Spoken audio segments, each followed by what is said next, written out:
नमस्कार प्रिय विद्यार्थियों। वेणी संहार के प्रथम अंक के क्रम में जैसा कि हमने अपने पिछले वीडियो में पढ़ा कि जो भानुमति और द्रौपदी है वो उनका जो प्रसंग है वो चल रहा है, जिसमें जो भानुमति है वो द्रौपदी को एक तरह से उलाहना देते हुए ये कहती है कि 5 गांव के विषय में यदि संधि कर ली गई है तुम्हारे पतियों के द्वारा, तो फिर तुमने बाल अपने क्यों खोल रखे हैं, अभी भी इनको बांध क्यों नहीं लेती हो। लेकिन भानुमति के उस प्रश्न का द्रौपदी कोई उत्तर नहीं देती है, और क्योंकि उनके साथ उनके सहायक जन रहते हैं इस कारण से, लेकिन जो उनकी जो दासी होती है वो भानुमति को उसका उचित उत्तर देती है। तो यहाँ हम उसी प्रसंग का अध्ययन करेंगे। श्लोक है, स्त्रीणाम ही साहचर्याद भवन्ति चेतांसि बृहत् सदृशानि मधुरापि ही मूर्छन्ते विषविटप्य समाश्रिता वल्ली। श्लोक है, स्त्रीणाम ही कि स्त्रियों के, निश्चय ही स्त्रियों के, चेतांसी जो चित्त होते हैं या उनके जो हृदय होते हैं, साहचर्यात साथ निवास करने के कारण, भर्त सदृशानी उनके पतियों के समान ही हो जाते हैं। मधुरापि ही मधुर होते हुए भी, बल्ली जो लता है, विश्व विटप समाश्रिता कड़वे पेड़ का आश्रय प्राप्त करके ही मूर्छते मूर्छा का कारण या बेहोश करने वाली हो जाती है। यहाँ पर इसका भाव ये है, पहले तो हम सिंपल तरीके से ये इसका अर्थ समझेंगे कि स्त्रियों का जो चित्त है वो उनके पतियों के साथ रहने पर उनके जैसा ही हो जाता है। जैसे एक मीठी लता यदि किसी नीम आदि वृक्ष का आश्रय ले ले तो उसके जो गुण हैं वो उस लता के अंतर्गत भी समाहित हो जाते हैं, और जो मीठी जो लता होती है वो भी किसी न किसी की मूर्छा का कारण हो जाती है। तो यहाँ पर ये बताया गया है कि भानुमति ऐसी नहीं है, पर चूंकि वो दुर्योधन की पत्नी है इस कारण से जो उसका चित्त है वो दुर्योधन के जैसा हो गया है। जैसे कि कोई मीठी लता की वल्ली यदि किसी कड़वे विश्व वृक्ष का या वट का आश्रय ग्रहण कर ले तो उसके जो गुण हैं वो उसके अंदर आ जाते हैं, और वो मीठी होते हुए भी या अच्छे गुणों से युक्त होते हुए भी वो मूर्छा का कारण बन जाती है। तो यहाँ भी इसी और संकेत किया गया है। आगे भीमसेन कहते हैं उनकी उदासी को कि हे बुद्धिमती के, कि जब भानुमति ने ऐसे पूछा तो देवी द्रौपदी ने क्या कहा। तो सखी कहती है कि कुमार, देवी ने तो सेवकों के सहित होने के कारण कुछ नहीं कहा, यदि वो अकेले होती तो शायद कुछ कहती, तो फिर तुमने क्या कहा। तो दासी कहती है कि मैंने कहा कि हे भानुमति, आप लोगों के केशों के बिना खुले ही कैसे हमारी महारानी के केस संवारे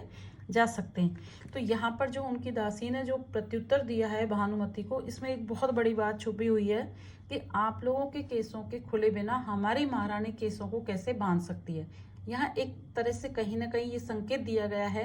कि जब कुरुवंश का नाश होगा तो उनकी जो पत्नियां आदि हैं उनके केस स्वतः ही विधवा होने के कारण खुल जाएंगे, और उनके नाश होने पर द्रौपदी की प्रतिज्ञा हो जाएगी, तो उस समय द्रौपदी अपनी वीणा को बांध देगी। तो भीमसेन कहते हैं कि तुमने बहुत ही एक सेवक होने के नाते उचित ही उत्तर दिया है। आगे श्लोक है,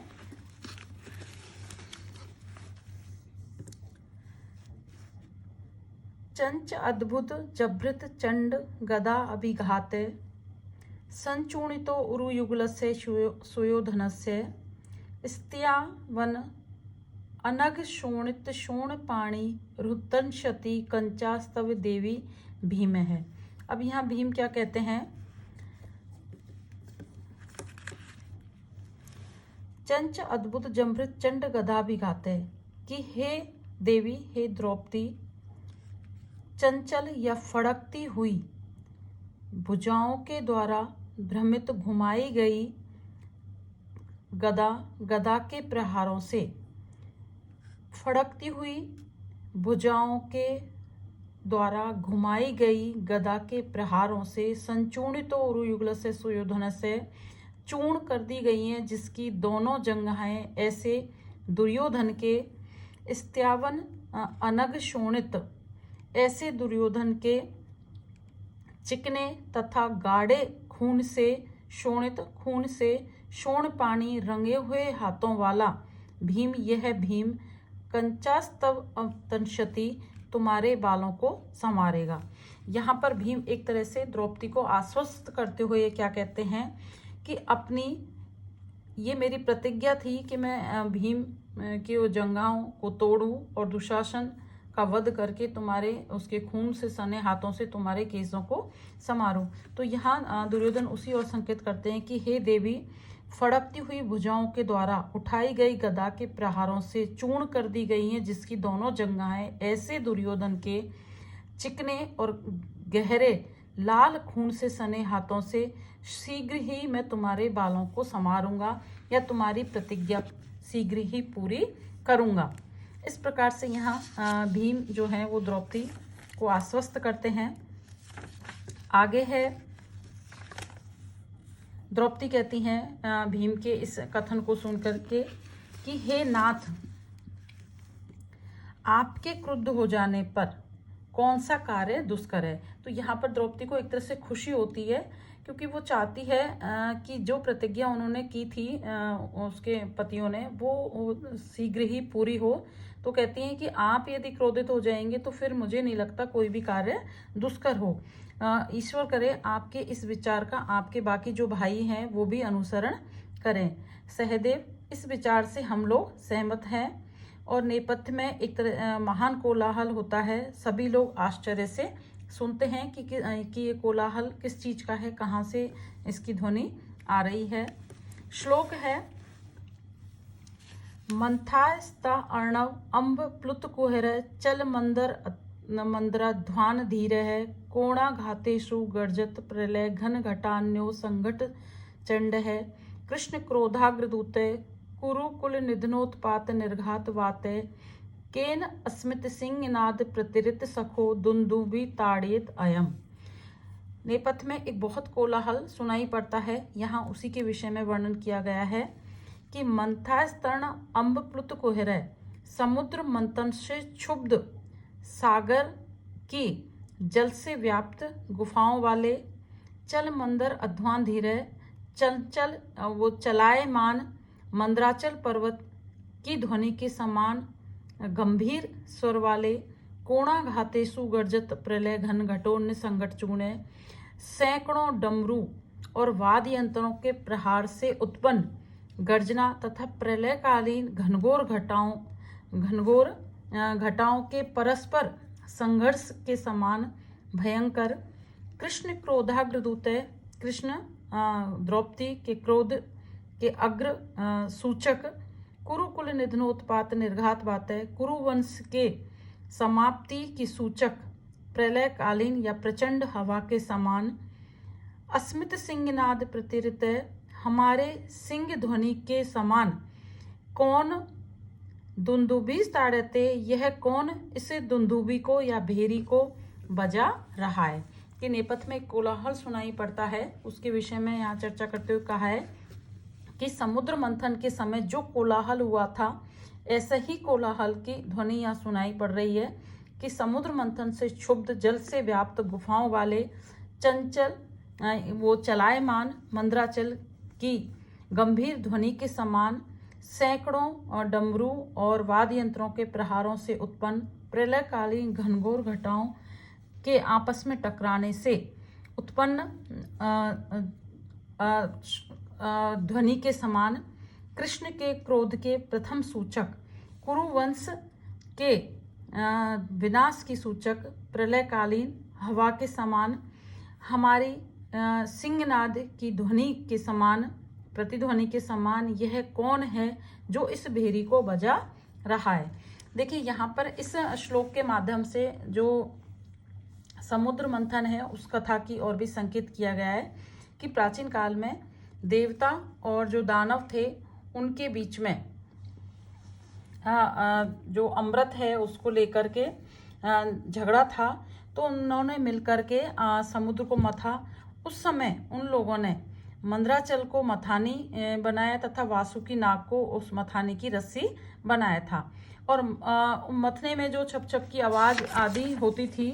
उसी की ओर यहाँ पर इस श्लोक के माध्यम से संकेत किया गया है कि एक नेपथ्य में कोलाहल सुनाई दे रहा था, तो उसकी तुलना उसके समुद्र मंथन की भिन्न भिन्न क्रिया और आवाज़ों के साथ में की गई है। आगे है प्रवेश कर घबराया हुआ जो कांचुकी है वो कुमार से कि भगवान वासुदेव हैं।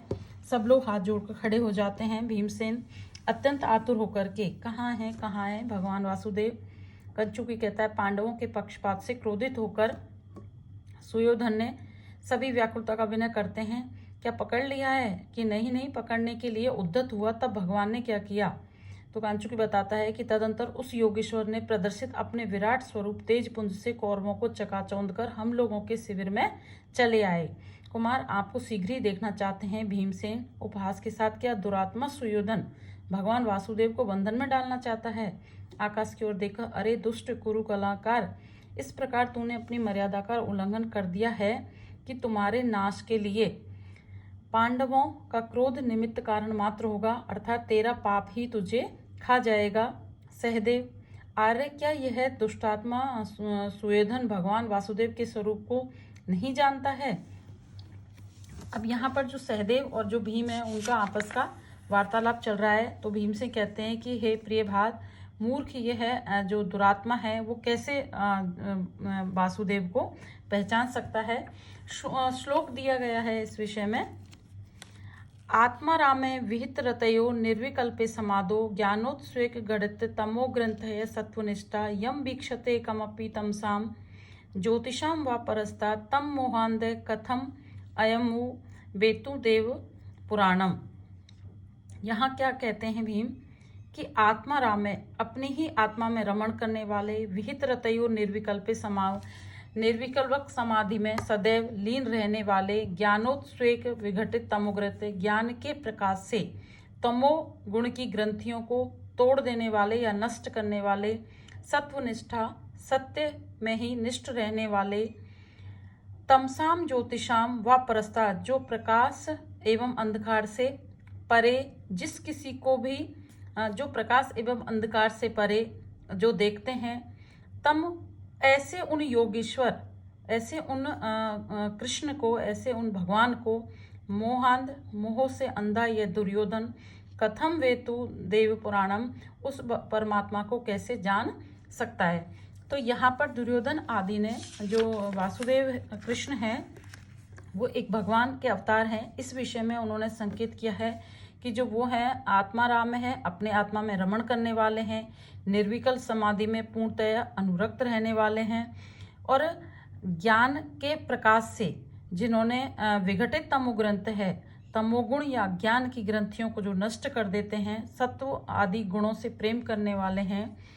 ज्योतिषाम प्रकाश की जो प्रकाश एवं अंधकार से परे जो देखते हैं, ऐसे उन पुराणम सनातन देव या जो कृष्ण है उनको मोहांध मोह से अंधा यह जो दुर्योधन है वो कैसे जान सकता है, वो उनको नहीं पहचान सकता। तो यहाँ पर एक तरह से